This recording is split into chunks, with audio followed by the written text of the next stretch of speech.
Hi, everybody. I'm Kevin Rudd, President of the Asia Society, and welcome to our series of conversations on Asian Americans building America. And today we're joined by the founder of Abacus Federal Savings Bank, Thomas Sung, and his daughters, Jill and Vera Sung, who are President and CEO and directors of the bank. Their family-owned business was the subject of the Oscar-nominated documentary in 2017 entitled Abacus, Small Enough to Jail. Their small bank, based in Chinatown, New York, was the only US bank prosecuted in relation to the 2008 financial crisis. They were even accused of fraud, and after a 5-year legal battle, they were finally and justly acquitted.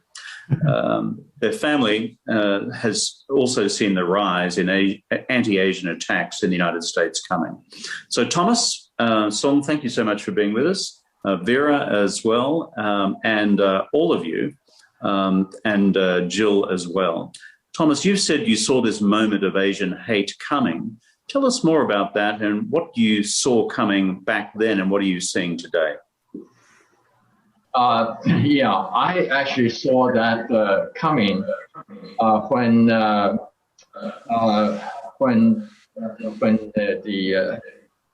particularly when the imbalance of trade between the United States and China became the issue. Actually, it should not be, because it was like that for the last 45, 50 years. And I really didn't think the policy initiated by the Trump administration would have solved the problem in the United States in terms of the imbalance of trade. And I wrote a long paper, just as you did, and try to tell the Chinese side how they should not be, hard-headed in dealing with this particular issue.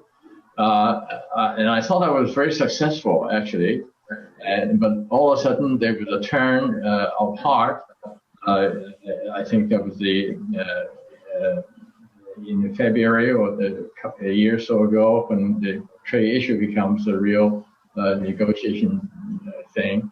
And China took a hard stand and it sort of confronted this thing head on.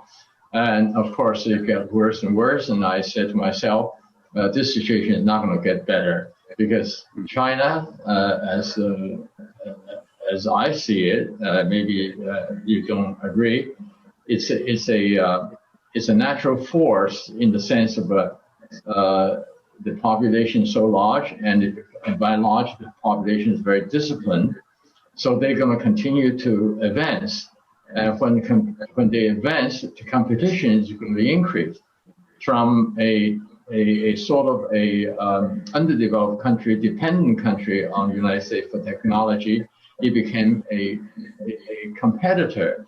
So dealing with a situation such as that, it requires our leaders, politicians, to have a real understanding of the issue, instead of just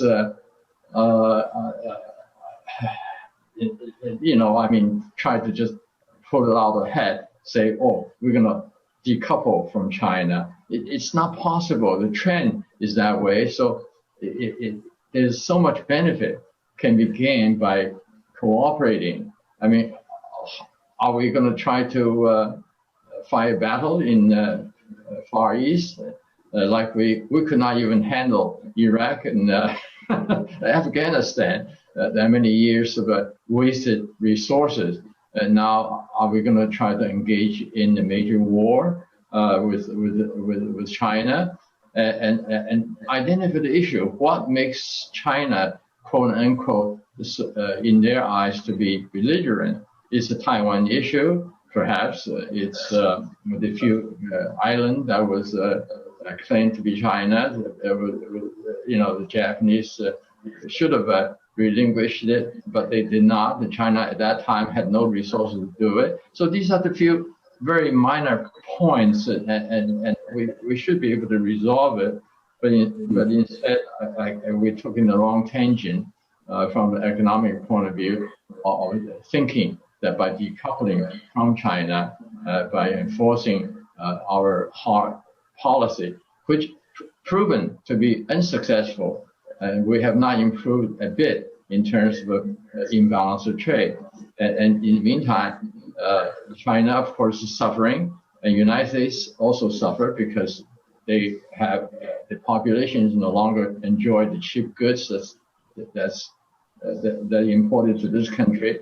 So both countries suffer, and we don't solve our problem. The country, of course, benefited by it are the other Southeast Asia country. Now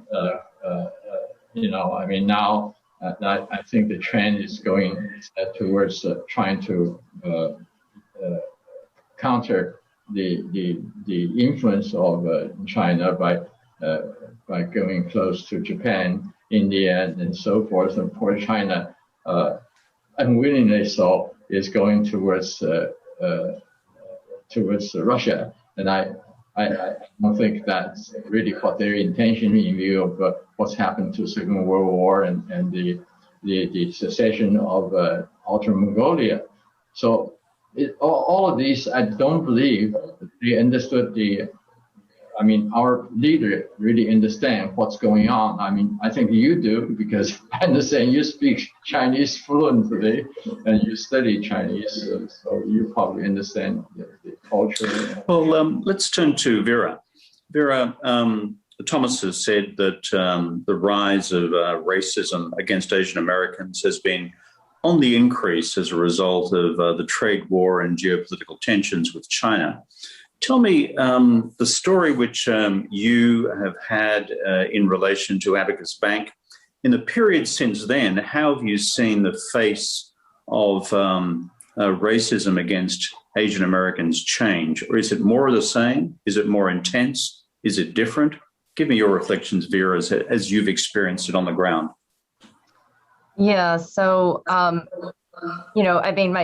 listened to my father. I remember specifically back in February of this year, he had said to me, Vera, you better start carrying pepper spray. You better start arming yourself with protective devices because things are going to get worse for you here as an Asian American. I remember thinking to myself, what? I was on the phone with him. I don't quite understand that. We are about to face a pandemic issue. COVID-19 has seriously impacted our community. I really wasn't grasping what he said at that moment. Now, with respect to racism, that's something that we experienced way before this, right? As growing up in Connecticut, being made fun of, being Asian when I was in first grade, experiencing all sorts of bias incidences along the way as a child. And then eventually when my dad formed Abacus Bank, he told us, well, this is essentially was formed as a result of discrimination against him in the financial system. He would be able to deposit his loans, but he wouldn't deposit his money, but he wouldn't be able to get loans from the banks. So, and now I'm working in Abacus and we're working within the community. And we're dealing with all of this.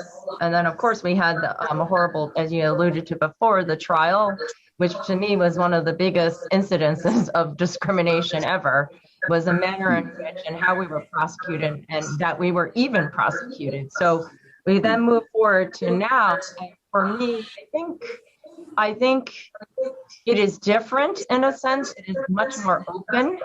And in many instances, there are acts that are actually very violent and seemingly there's no reason behind it as to what's going on now. So there's harassment, there's actual assault, all of these, which it was slightly different than before in that sense. But I feel as if there is nothing new, Kevin, in that sense. They're really important reflections. And I certainly remember the story about the reasons which Thomas had for establishing the bank. They're happy to take my money, but they weren't prepared to give me a loan. I think that for me is such a powerful statement about why you set about establishing the institution. And Jill, turning to you, you must have seen a lot of success stories coming out of the bank over the years in terms of the Chinese businesses that you've also lent to in order to get those businesses going over time. What's that been like in terms of building businesses from being nowhere to being somewhere, and then the little businesses becoming bigger businesses? Been satisfying? Yeah, so I just want to clarify, we are we're a savings and loan association, so we focus our lending on equity that's built through the housing market.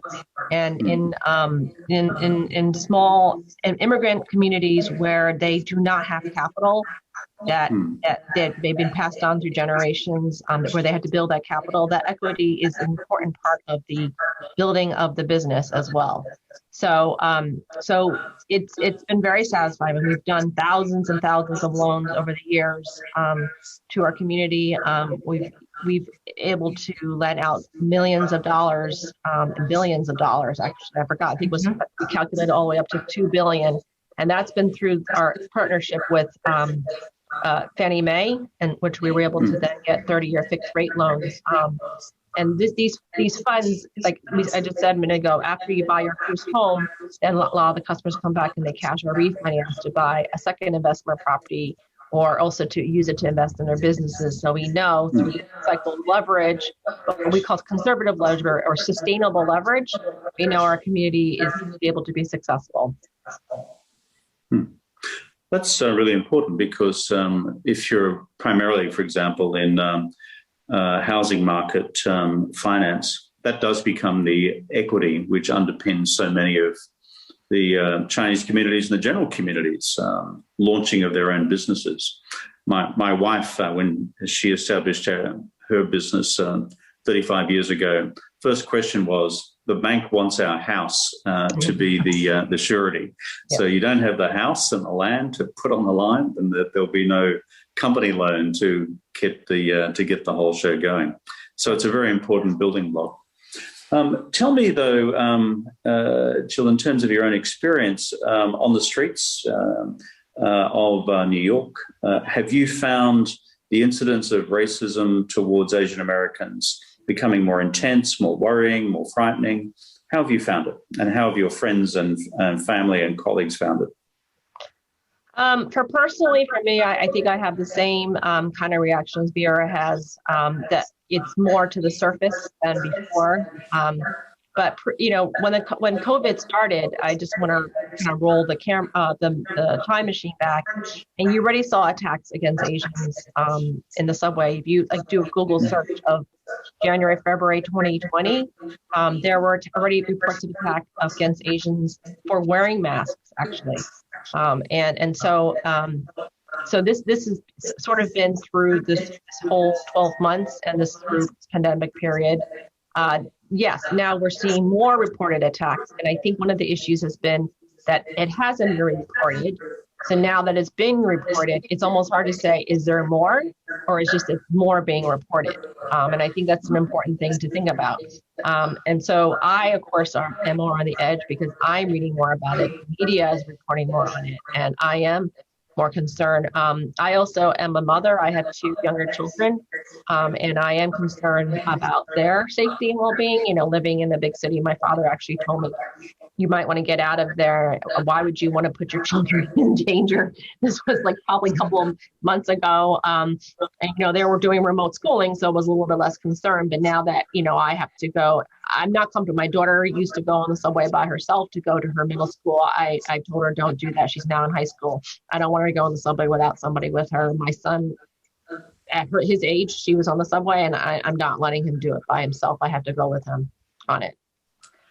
Well, that's what I would call wise and careful parenting. So well done to you. Vera, probably my second last question, and give me your short thoughts on it, is what do you wish more people knew about Asian Americans who are not Asian Americans? Basically, white folks like me and others. What do they actually need to see and understand, Vera, from when they look into the world of Asian Americans or very successful Chinese Americans like you guys? I'm American, right? So I just want people to see me as who I am, not see me as an American, as a person, as a human being. If we could all just look at each other without defining each other in a racial sense, then wouldn't that be great? But since there has been so much attention and bias and hatred towards Asian Americans, I just want people to understand all the positive things throughout history, Asian Americans, the roles that we have played. And I can go through some of them now, but I won't. But everybody knows what they are, or are learning at least now what they are. Even myself, I had no idea, and I'm learning them myself too. And that's what I would like. I would like everybody to see each other without the color and see each other as human beings is what I would wish. Yeah, well, I'm on a unity ticket with you there, my friend. My little granddaughter is Chinese Australian. My little grandson is Chinese Australian. They're 5 and 7 years old, respectively. And so, so far, their life has been good. And when I go to America, I become a little more concerned. What gives you, final question, Jill, final question, what gives you hope for the future? So I hope in America is that America, and I was talking to this my friend today, I feel like America's competitive edge among any country in the world right now is our ability to produce innovation and entrepreneurship. And I see that rolling to my father and how he's come here and through his entrepreneurial spirit and through innovation be able to achieve what he has. And I see that across the board among many different communities. And so long as we foster that spirit, and that does require us to welcome new people coming into the country, welcome renewal of energy and ideas, and therefore keep an open mind, then I have great hope for this country. I mean, look at the pandemic. We as a country in the United States, some will say we started a very bad foot in the beginning, but our vaccination program has been relatively successful, at least in New York, compared to other parts of the country, and that's from the innovation of the drug companies and the pharmaceutical companies here in the United States. So that's a very clear example, a recent example, but there's so many others in the technology company, in the music and creative industry. So that is the hope I have, is that we will continue to foster that entrepreneurial spirit, that independence, and that really belief and value in innovation. And that's what will keep us ahead. Yeah, my own experience as I close is that Asian Americans are huge contributors across the board to America's future strength in innovation and in entrepreneurship. If you took out the Asian American component on that, I think it would be a much wobblier country than it is. When I look at its dynamism across the West Coast and Silicon Valley and everywhere else, and finance and an enterprise and small businesses, this is a very impressive Asian American story. So well done to the Song family. As I close, Thomas, Jill, and Vera Song, thank you so much for being with us today. We really appreciate you and the resilience that you and your family have shown in the face of extraordinary racist adversity, and that you are doing so much to serve and fight for Chinese Americans and the wider Asian American community. You're an inspiration to us all. And thank you for being with us. And let's continue to see Asian Americans building America, like the Song family. Thank you. Thank you. Thanks for being with us, folks.